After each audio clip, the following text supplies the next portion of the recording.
신약성경 188면 사도행전 2장 14절에서 21절까지의 말씀을 봉독해 드립니다. 베드로가 11사도와 함께 서서 소리를 높여 이르되 유대인들과 예루살렘에 사는 모든 사람들아, 이 일을 너희로 알게 할 것이니 내 말에 귀를 기울이라.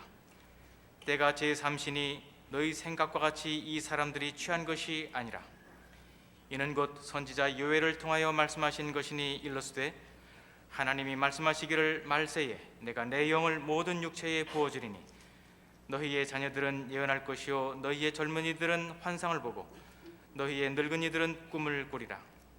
그때에 내가 내 영을 내 남종과 여종들에게 부어주리니 그들이 예언할 것이요 또 내가 위로 하늘에서는 기사를 아래로 땅에서는 징조를 베풀리니 곧 피와 불과 연기로다. 주의 크고 영화로운 날이 이르기 전에 해가 변하여 어두워지고 달이 변하여 피가 되리라. 누구든지 주의 이름을 부르는 자는 구원을 받으리라. 아멘. 사도행전 2장은 성령 강림과 또 그 사건으로 인하여 놀란 사람들 앞에 베드로가 성령 강림의 의미를 설명하는 내용으로 되어 있습니다.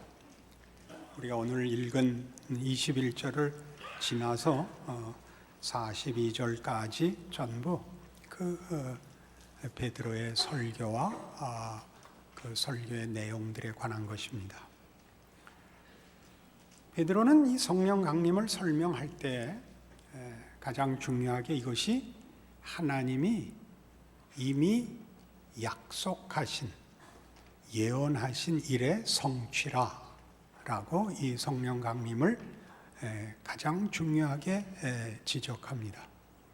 요엘서 2장에 있었던 그 예언을 여기서도 그대로 인용하고 있습니다. 17절 이하의 말씀을 다시 한번 보겠습니다. 하나님이 말씀하시기를 말세에 내가 내 영을 모든 육체에 부어주리니 너희의 자녀들은 예언할 것이요 너희의 젊은이들은 환상을 보고 너희의 늙은이들은 꿈을 꾸리라. 그때 내가 내 영을 내 남종과 여종들에게 부어주리니 그들이 예언할 것이요 또 내가 위로 하늘에서는 기사를 아래로 땅에서는 징조를 베풀리니 곧 피와 불과 연기로다. 주의 크고 영화로운 날이 이르기 전에 해가 변하여 어두워지고 달이 변하여 피가 되리라. 누구든지 주의 이름을 부르는 자는 구원을 얻으리라. 그대로 다시 인용을 합니다. 이 설명의 이 예언의 가장 중요한 포인트는 말세의 한 증거라는 것입니다. 말세의 한 증거. 말세가 되면 내가 내 영을 부어주리라입니다. 그리고 그 영을 받으면 가장 크게 예언을 할 것이라. 중요한 두 단어가 등장을 합니다. 말세라는 것은 보통 이 자연주의자들에게는 없는 개념입니다. 자연주의라는 것은 보이는 세상이 전부이고 자연의 이치가 전부이라고 믿는 사람들은 결국 역사와 인생이 그저 윤회하는 것이라고 믿습니다. 끝이 없는 반복이지요. 그러니까 공존하는 거죠. 헛되게 반복한다고 믿습니다. 말세란 즉 마지막이 있다는 것은 시작과 끝이 있어야만 말을 할 수 있는 어떤 시기일 것입니다. 시간이 어떤 직선상의 목표를 향하여 진행될 때에만 시작이고 끝이라 그러지, 시간이 있어도 시간이 반복되는 것이면 시작이니 끝이니라는 말을 할 수가 없습니다.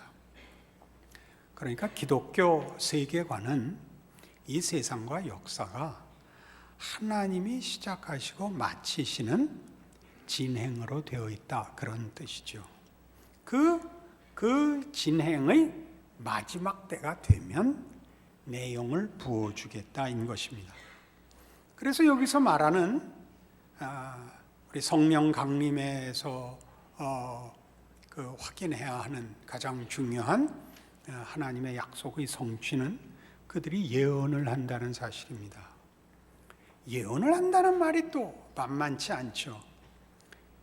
이 지금 얘기한 이게 말세에 주어지고 예언을 한다는 것은 다 묵시사상이라는 개념으로 표현되는 것입니다. 묵시라는 말은 계시라는 말과 동의어로 감추인 것을 드러낸다라는 뜻입니다. 감추인 것을 드러내는다. 뭘 감추고 뭘 드러내느냐? 역사와 인생의 끝이 무엇이냐를 살아있는 동안 모르지 않습니까? 그걸 드러내는 것이 묵시요 계시입니다. 그 끝을 누가 어떻게 드러내느냐? 하나님이 드러내신다. 하나님이 어떻게 드러낼 수 있느냐? 그가 시간과 역사와 세계와 인생의 주인이시기 때문이다. 그가 시작하셨고 그가 목적하신 것을 이루실 것이다.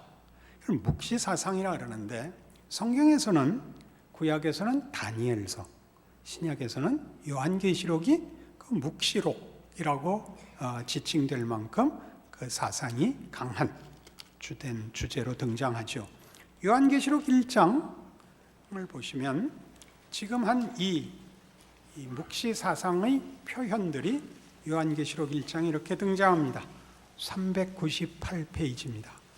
성경 맨 끝에 있는 마지막 책입니다. 1장 1절입니다. 요한계시록은 이렇게 시작하죠. 예수 그리스도의 계시라. 이는 하나님이 그에게 주사 반드시 속히 일어날 일들을 그 종들에게 보이시려고 그의 천사를 그 종 요한에게 보내어 알게 하신 것이라. 그러니까 이 계시는 일어날 일들, 반드시 일어날 일들에 대한 깨우침, 보여줌이죠. 하나님이 가지고 계시는 계획의 끝을 보이는 것. 그래서 우리 그냥 시간과 역사라는 개념에서 보면 시간과 역사가 끝나는 거니까 종말, 종말론, 종말론적인이라는 용어를 쓰고 지금은 아직 안 나타났으니까 역사가 계속되고 있으니까 감춰져 있죠. 아직 눈앞에 현실로 안 나타났으니까 묵시, 계시라는 말을 쓰고 있습니다. 본문으로 돌아오셔서 그래서 성령께서 임하사 가장 중요한 증거를 뭘 삼았느냐? 지금이 말세다 하는 거죠. 여기서 말세는 끝이 왔다가 아니라 끝을 보여주고 있다는 의미에서 말세라. 무슨 끝? 하나님께서 그의 영을 보내심으로 당신이 목적하신 것을 이루고 계시는 확실한 증거를 주셨다라는 의미에서 말세인 것입니다. 그리고 우리가 그 영을 받아 예언을 한다는 것은 그런 차원에서 우리가 지난주에 성령 강림도 성령이 오신 것 자체의 증거가 방언이 아니라 성령이 오셔서 외국어를 첫 사역으로 행하셨죠. 모든 이들에게 복음을 전하도록. 지금 이 장에서도 하나님의 영이 임하면 예언을 한다는 것은 묵시적 개념에서 장래일을 말하는 것입니다. 장래일이란 여기서 하나님이 무슨 목적을 갖고 계신가를 말하는 것입니다. 2014년에 IMF가 또 온다. 이런 예언 말고 우리가 다 한 예언, 예수 천당 불신 지옥. 예수 믿어야 천당을 가고 믿지 않으면 지옥 간다. 역사의 끝은 이거다. 죽음 이후는 이거다. 라고 얘기하는 이것이 여기서 얘기하고 싶은 예언인 것입니다. 구약 선지자들은 예언자라고도 되어 있죠. 앞날을 얘기하기 때문에. 그들이 말하는 앞날은 무슨 개념이냐 하면 이스라엘의 신앙적 혼돈기에 선지자들이 등장하여 그들을 경계합니다. 너희들 이렇게 살면 안 된다. 하나님을 배반하면 안 된다. 그러면 너희 벌을 받는다.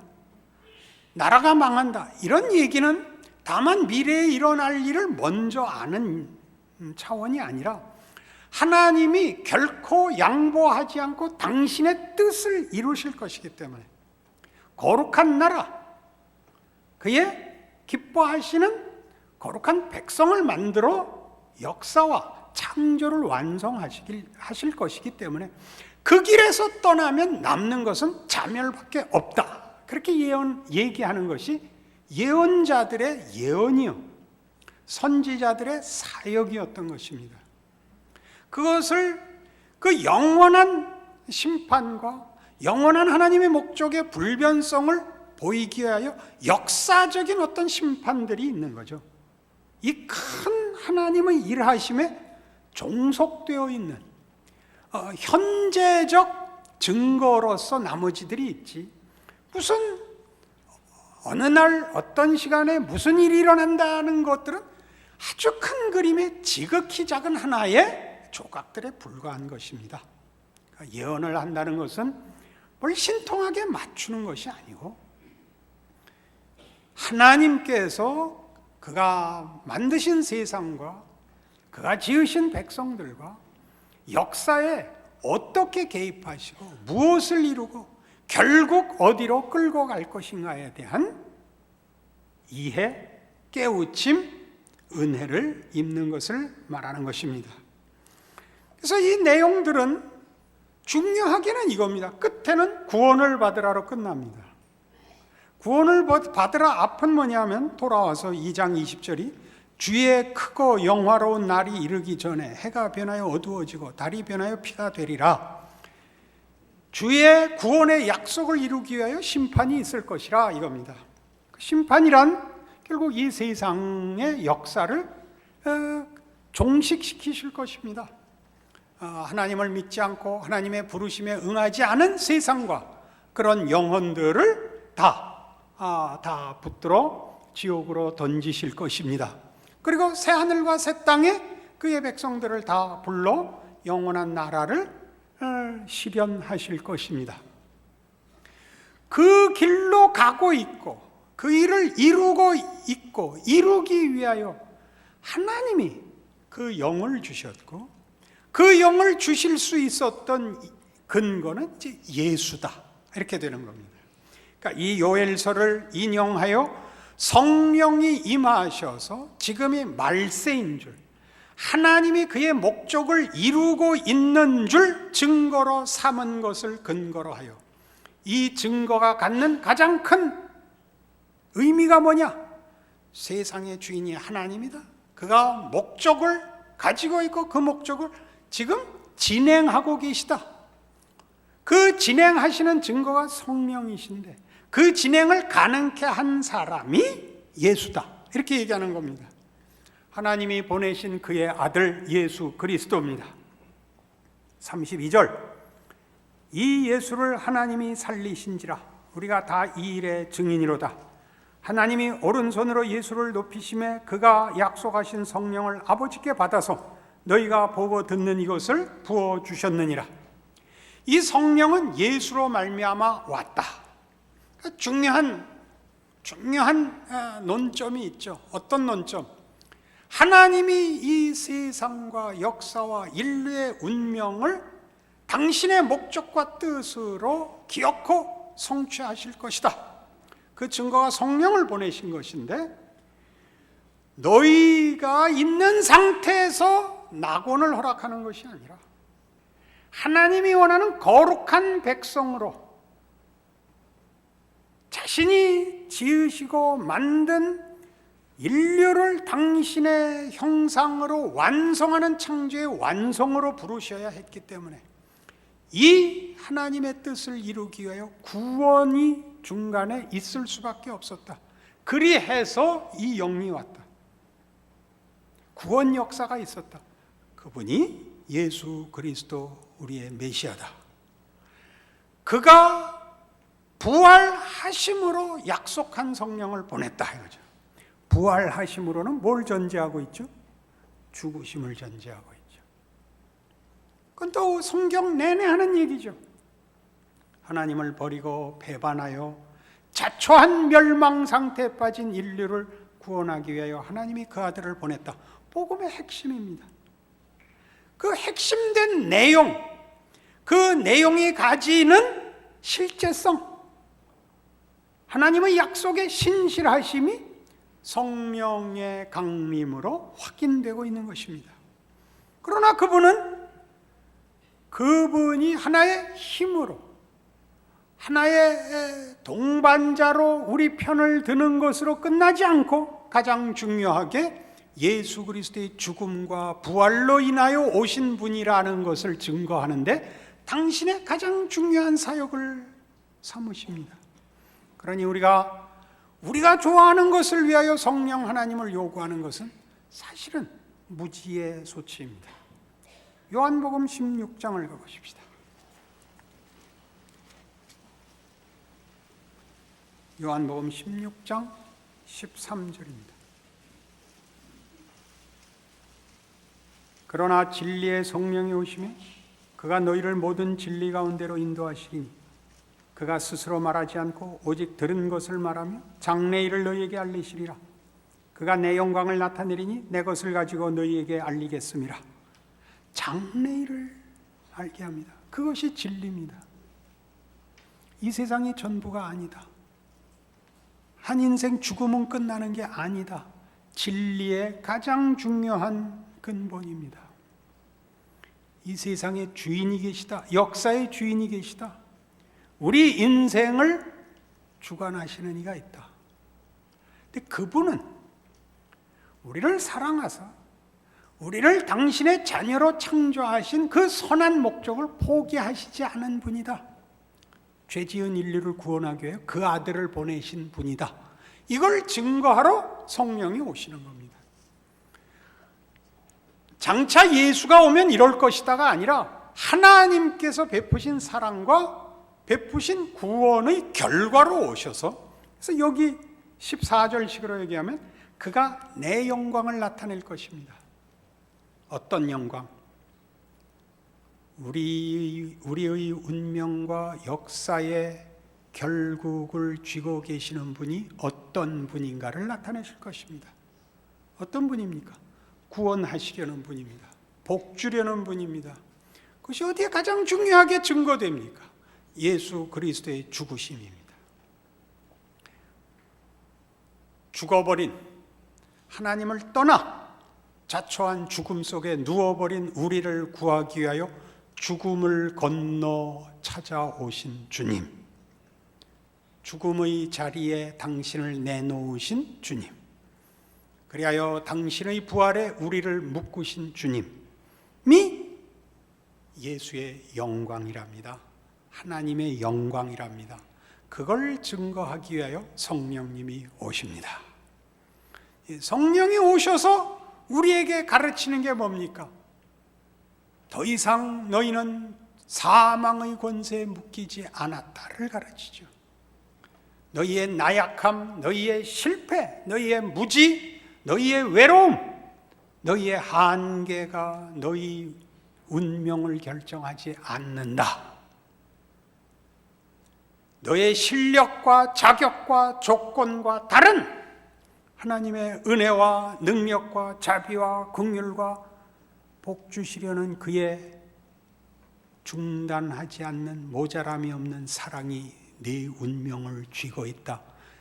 예수의 영광으로, 권세로 성령이 우리에게 와 있는 것입니다.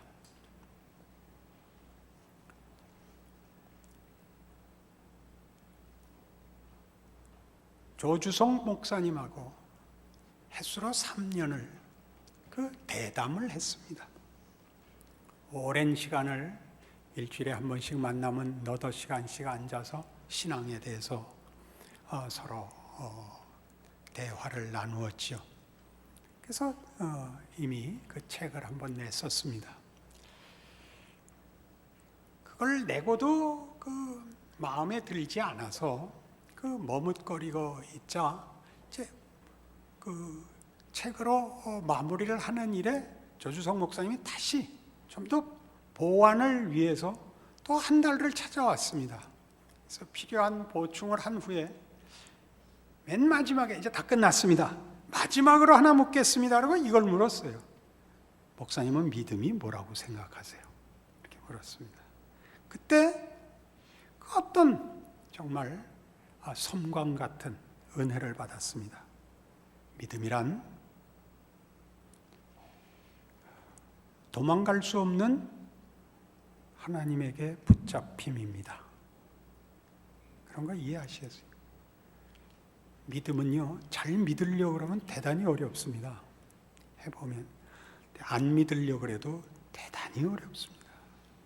포기할 수가 없습니다. 그게 제가 가지는 믿음의 힘입니다. 내가 내 마음에 안 드는 믿음 생활을 하는 때는 있어도 내가 버려도 믿음은 없어지지 않는다. 하나님이 놓지 않기 때문이다. 그래서 많이 힘을 얻게 되었습니다. 성령님께서 오셨다는 것은 여러분이 어느 날 아시게 됩니다. 혼자가 아닌 줄을. 성령께서 내 안에 계셔 나에게 끊임없이 격려하시고 기다리시고 붙들고 계시다는 걸 알게 됩니다. 우리는 성령이 오셨으면 우리 마음을 시원하게 하고 확실하게 하고 부족함이 없게 할 거라고 생각합니다. 그렇지 않습니다. 그래서 우리 마지막에도 확인해 보겠지만 이 문제는 그리 간단하지 않습니다. 우리 구원이 그렇듯이 믿음이 그렇듯이 성령의 임재는 우리가 기대하는 것 같이 신속한 해결, 신속한 확신으로 이끌지 않습니다. 더 깊고 넓은 일을 하십니다. 그래서 이 문제가 우리 본문에 보듯이 뒤에 베드로의 설교를 따라가 보면 이 모든 문제는 어디로 가느냐? 38절, 사도행전 2장 38절, 베드로가 이르되 너희가 회개하여 각각 예수 그리스도의 이름으로 세례를 받고 죄사함을 받으라. 그리하면 성령의 선물을 받으리라. 이리로 갑니다. 예수 이름으로 세례를 받고 회개하랍니다. 회개란 뭐죠? 우린 회개를 윤리적으로 생각합니다. 그래서 기도를 하면 회개부터 합니다. 회개를 꼬치꼬치 합니다. 뭐 소소한 것 다 말하지 않으면 하나님이 기도 안 들어주실 것 같고 또 하나님이 그 말 안 한 거에 대해서 뭐 어떻게 벌을 내리실 것 같고 그래서 그 우리 기도에 재미없는 점은 그 앞에 회개 때문에 본론을 못 들어가고 지칩니다. 이 피부가 벗겨질 때까지 벗겨내는 일들을 하는데 회개란 그런 일이 아닙니다. 지금 회개는 이겁니다. 성령이 임하셔서 말세인 것을 증언했으니, 말세가 있다는 걸 증언했으니, 하나님이 인생과 역사의 끝을 정하고 일하고 계시다는 걸 증거했으니 결정을 해라. 세상과 함께 다만 한번 존재하고 쓰러질 것이냐, 하나님이 약속하고 일하고 계시는 세상에 자기를 맡길 것이냐, 두 길 중에 하나밖에 선택할 수 없다. 그게 회개입니다. 그러나 우리는 윤리성을 가지고 회개를 하니까 무언은 놓치고 지금 우리가 사는 인생이 만만치 않고 확실치 않고 버겁고 분명치 않을지라도 나는 하나님의 약속과 하나님의 일하심을 바라보고 인생을 산다라고 내 짧은 인생을 가장 현실적으로 오늘 하루를 거기에 기대서 막막할지라도 버거울지라도 의심이 들지라도 이렇게 연결하고 있느냐, 아니면 잊고 오늘은 그냥 세상하고 거기에 맞춰서 바쁘게 세상의 도전에 반응하고 세상의 시험에 응하고 그렇게 막 살다가 저녁에 가서 정신 차리고 잘 때나 아이고 하나님 오늘도 하루 정신없이 살아서 죄송합니다. 내일은 안 그러겠습니다. 그리고 아침에 깨면 또 정신없이 이러고 있는가를 묻는 겁니다. 신앙생활을 잘해라는 2차 문제입니다. 제 1차 문제는 회개를 했느냐, 네가 어느 길에 들어섰고 무슨 세계관과 인생관 속에 있는지 아느냐를 결정해라입니다. 예수의 이름으로 세례를 받으랍니다. 세례는 요한이 준 물 세례와 대비되죠. 예수의 세례는 요한은 물로 세례를 주었거니와 예수님은 불과 성령으로 세례를 줄 것이라. 불과 성령은 거기서 동의어로 등장을 합니다. 요한의 세례는 자기가 구원자가 아니니까 구원이 필요한 너희들이다를 지적하러 온 사람이니까 결례를 행하는 겁니다. 그 세례가 나는 죄인입니다. 죄 씻음이 필요합니다. 나는 씻겨져야 하는 더러운 죄인입니다. 이게 요한의 세례입니다. 예수의 세례는 예수로 말미암는 구원에 들어가는 세례입니다. 성령 세례죠. 성령이 오신 것은 지난주에 말씀드린 것 같이 하나님이 찾아와 우리와 동거하시는 것입니다. 임마누엘의 완성입니다.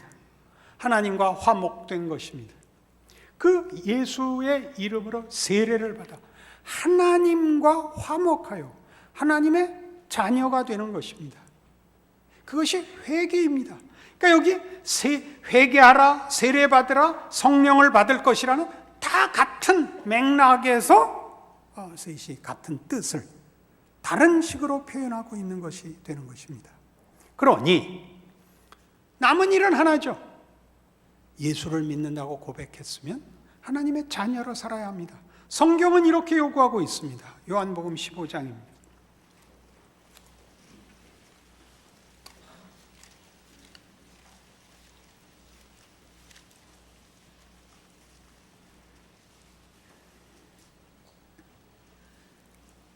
(15장 5절) 나는 포도나무요 너희는 가지라. 그가 내 안에 내가 그 안에 거하면 사람이 열매를 많이 맺나니 나를 떠나서는 너희가 아무것도 할 수 없음이라. 사람이 내 안에 거하지 아니하면 가지처럼 밖에 버려져 마르나니 사람들이 그것을 모아다가 불에 던져 사르느니라. 너희가 내 안에 거하고 내 말이 너희 안에 거하면 무엇이든지 원하는 대로 구하라. 그리하면 이루리라. 너희가 열매를 많이 맺으면 내 아버지께서 영광을 받으실 것이요 너희는 내 제자가 되리라. 아버지께서 나를 사랑하신 것 같이 나도 너희를 사랑하였으니 나의 사랑 안에 거하라. 내가 아버지의 계명을 지켜 그의 사랑 안에 거하는 것 같이 너희도 내 계명을 지키면 내 사랑 안에 거하리라. 내가 이것을 너희에게 이름은 내 기쁨이 너희 안에 있어 너희 기쁨을 충만하게 하려 함이라. 예수 믿는 기쁨은 뭐죠? 예수 안에 있는 것입니다. 예수 안에 있는 법은 계명을 지키는 것입니다. 계명이란 여기서 뭐죠? 복받는 조건이 아닙니다. 예수님과 함께 길을 가는 법입니다. 내 이웃을 사랑하라. 내 하나님을 사랑하라. 그것들이 예수와 함께 가는 법입니다. 그것을 지켜야 신앙인이 된다의 조건이 아니고 그걸 지켜야 신앙을 완성한다도 아니고 그 길을 가는 하나의 이정표들입니다. 그것과 상치되는 길을 가면서 내가 주 안에 있다고 얘기할 수 없습니다. 그러니 매일 여러분의 삶을 말씀으로 비추어 보셔야죠. 윤리의 차원이 아니라 방향과 그리스도와의 동행이라는 차원에서의 자기 확인입니다. 내가 올바른 길을 걷고 있는가? 거리가 멀 수 있습니다. 그러나 그 차이를 알아야 됩니다. 그래야 좁히죠. 인생은 예수님과 함께 걷는다고 해서 쉬워지는 것은 아닙니다. 그러나 사실 생각해보면 인생이란 풀어야 할 숙제가 아닙니다. 걸어가야 할 여행입니다. 하나님이 왜 그의 백성을 예수 믿자마자 불러가시지 않는지 우리는 모릅니다. 그건 그렇게 불러가는 것보다 이 세상에서 살게 하는 것이 더 큰 복이기 때문입니다. 하나님의 능력과 하나님이 우리를 향한 사랑으로 생각해 보자면 하나님이 우리를 소원해 보게 하거나 일부러 어렵게 할 리는 없습니다. 그건 상상할 수 없는 일입니다. 그의 아들을 주시니가 어찌 그 아들과 함께 모든 것을 은사로 주지 아니하시겠느냐에 배치됩니다. 그러면 우리의 인생은 복된 것일 겁니다. 히말라야는 올라가는 재미입니다. 장애물로 생각하는 사람은 없을 겁니다. 바다는 건너가는 재미입니다. 빠져 죽으라고 만든 건 아닐 것입니다. 인생이 그렇습니다. 히말라야, 태평양의 문제가 아니라 누구랑 가느냐죠.